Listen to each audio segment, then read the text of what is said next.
This is a video I've been meaning to film for a while. It's not necessarily a tutorial, but more educational, and it's on why uh, open source and Linux is more secure than Windows or even Mac OS. And don't get me wrong, Mac OS is definitely a lot more secure than Windows, um, but it's not as secure as an open source system like Linux. I'm going to try to explain why, and it's actually quite simple. Let's first look at Windows. And when I'm talking about security, I'm talking about malicious software, viruses, and whatnot, not um, security holes and attacks, because there will always be vulnerabilities on systems. There's always going to be the human element, which is going to make mistakes, and you know, for someone to break into a computer system is different than malicious software. When I'm talking about security, I'm talking about malicious software, viruses getting onto your system, which in the Windows world, everyone knows is everywhere. Some people deny it, but I don't care what you say. If you say that you have a Windows system that you use regularly and you're online and you say that you never have any viruses, it's just because you don't know that you have viruses or malicious software, I should say. Um, in the Windows world, you get a program, and if it's labeled a file extension of exe or BAT or VBS, automatically it has permission to run as an executable file. Um, I mean, you just name the file that. You don't have to give it permission. So if I email somebody a file or they download a file that is an exe, a BAT, or a VBS, and I'm sure there's others, and they click on it, it's going to run. And in most Windows systems, and I think they've locked down a little bit more in 7, um, the average user has a lot of administrative privileges, if not complete administrative privileges, um, which means that when they run these programs by clicking on them, the program has free range to do whatever it wants. Um, I know in Vista they implemented the security through obscurity, annoying little. You click on something. Are you sure you want to run this? Are you really sure you want to run this? And you just click OK and it runs. So you click OK and it runs. That's not security. That's stupidity and annoyingness. Annoyingness. Anyway, move on to why Unix-based operating systems such as Mac and Linux and BSD and Open Solaris and other Unix-based operating systems are more secure is permissions. I send you a file in an email or you download a file. It does not matter what that program's called. You have to make it executable for it to run. You have to right-click, go to Properties, click Executable, and then it's executable, or type in change mod at the command line plus X and the name of the program. So you can't just download a program and run it. And then once you do that, the average user, if they run it, it can only affect their files, not the system files. So it can infect the system. It can only manipulate that user's files. And if there's other users on the system, they're not affected by it. And to make system changes, because of permissions, there's certain folders and files that the average user can usually only see but not edit, read but not write. They can't see it all. But for them to manipulate system files, they need a administrative password or a pseudo password. Um, so that is something that makes the Unix-based operating system more secure. So you download a file, you have to make it executable, and for it to affect your system, you're going to have to type in a password. Now you still have that whole human error thing going on, where and you're going to have a problem with any operating system, because any operating system you can write malicious software for. Malicious software isn't that much different than non-malicious software, in that malicious software basically is just preventing the user from having a usability of some sort.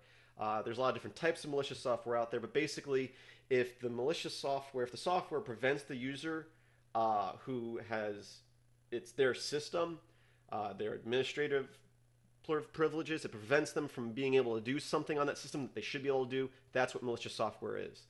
Um, so, as I just said, anyone can write a malicious program. I can write a malicious program for Linux. It's not that hard. It's how does it get onto that system, which is what I'm trying to get at with this video. Um, as we discussed in the Linux world, or I'm sorry, in the Mac world or other Unix-based operating systems, you download a program, you give it permission, then for it to install, you have to type in a password. Um, and if it's a installable file, you may not have to give permission depending on how your system's set up, but you still have to give it a password for it to install. But as I said, you go back to the user error and knowledge of the power, and a lot of users don't understand. And you could get into the situation where it's similar to the Windows situation where you click OK, where in the Mac world or even the Linux world, you can click and then just get used to typing your password and hitting enter, not caring. Um, you're still more secure because if an administrator, there's administrator and then regular users, the regular users don't have that power, and hopefully the administrator knows what we're talking about. But on regular home machines, um, that regular user may just type in their password and hit enter. That's where we need to educate, and why Linux is more secure is because you shouldn't be downloading programs at all from the internet, from a website, I should say, unless you consider yourself an advanced user and you know what you're doing. The regular user, the regular everyday user, should only be using the repositories, and really should only be using the repositories that are there by default from the distributors of your distro, um, unless someone who knows what they're doing sets you up with other repositories. But most of the things you need are in the default repositories. And why is this more secure? Well, I'm going to use Debian as an example because Debian is a great example of this. Um, Repositories are maintained by developers. If you are working with a good distro, such as Debian, and there are other distros of Linux out there because anybody can make a distro, which may not be as secure, but if you're using a stable distro, Linux Mint, Debian, Ubuntu, they're very strict about who can write to the repositories. So that's limiting the chance of malicious software getting in there. And with Debian, you have all the time they have three versions of their distro going on. They have unstable, which is stuff that mainly developers are working on. That's the newest stuff, but may be glitchy, may have problems. It is unstable. After it spends some time in unstable and they think they've fixed it up pretty good, it goes to testing. Once it's in testing, may not be developers, but more advanced users, not the average user. They test the software out for a while, make sure there's no problems with it. Then after a while of being in there and they're pretty sure it's good, they move it to stable and it's considered stable. So for malicious software to get into the repositories, one, a developer who, once again, they're very limited on, strict on who can be a developer on the repositories. They have to put it in there, and now you go, oh well, maybe one of these developers is malicious like that. Well, I can also say maybe a developer over at Microsoft decides to be malicious. He's upset with his job. Um, how does Microsoft handle that? How do the repositories take care of that? Checks and balances. They're not just letting anybody throw stuff up there. There's multiple people looking at it. Why is the repositories more secure? Is that in the Debian world at least, and other distros may not be 100% this, but everything is open source, which means everybody can see the source code. Even though you're downloading, when you install from the package manager, a binary package in most cases, the source code is available. Everybody can see what's going on with that source code, where in the proprietary world, you can check your system and see if the program seems to be doing anything out of the ordinary, but you really have no clue what it's doing because you can't see what it's doing because you can't see the source code. So that's one thing that will always make open source more secure than proprietary, is that the source code is available. And you may go, well, I'm never going to look at the source code. You may not, but there's a lot of people who are out there who do. That's why you got the developers working on unstable, then you got testing. It's not going to be just developers. It's going to be a lot of people, and they're going to be looking at the stuff and checking it. So the chances of malicious software getting in are slim. If malicious software gets in, the chances of it getting all the way through to stable, which is the average user, is slim. And then we're going to also look at if somehow, and nothing is impossible, the software gets in and gets all the way through to stable. As soon as somebody finds out that there's malicious software in there, with Linux, if you're using your package manager and you do your updates regularly, that'll be fixed right away. Because unlike in the Windows world and the Apple world, you have different updaters for all your different programs. So you have Adobe Flash has its own updater. You have Adobe PDF updater. You have even Firefox will have its own updater. So you have all these updaters. Lots of times they'll be running in the background all the time, eating up system resources, which is just inefficient. Um, or they check when you run them, which slows down the opening time of them, and also updates, regardless of malicious software, updates. There's always going to be that human factor in there. As I said earlier, there's going to be mistakes. There might be security openings in those programs that an update will fix. Well, if you don't update regularly, you don't have that updater running all the time, and it waits till you run that program, the updater, you're more vulnerable at that point. Where in Linux you have your updater, your package manager. If you do your updates regularly, which is basically 1 or 2 clicks, type in your password, it will update every program. And with the proprietary world, sometimes updates you have to pay for. So with the repositories, not only is it more secure, but if somehow something malicious got in there, got all the way through, and got to stable somehow, as soon as we know there's a problem, it's going to be fixed. Where proprietary software sometimes, I mean, if there's malicious software, they'll probably fix it right away. But if it's just a security glitch, is it financially beneficial for them to fix it right away, or can it wait a couple of weeks? Open source tends to fix it right away. I'm going to use Firefox example as that. I hear people say, well, when Firefox first came out,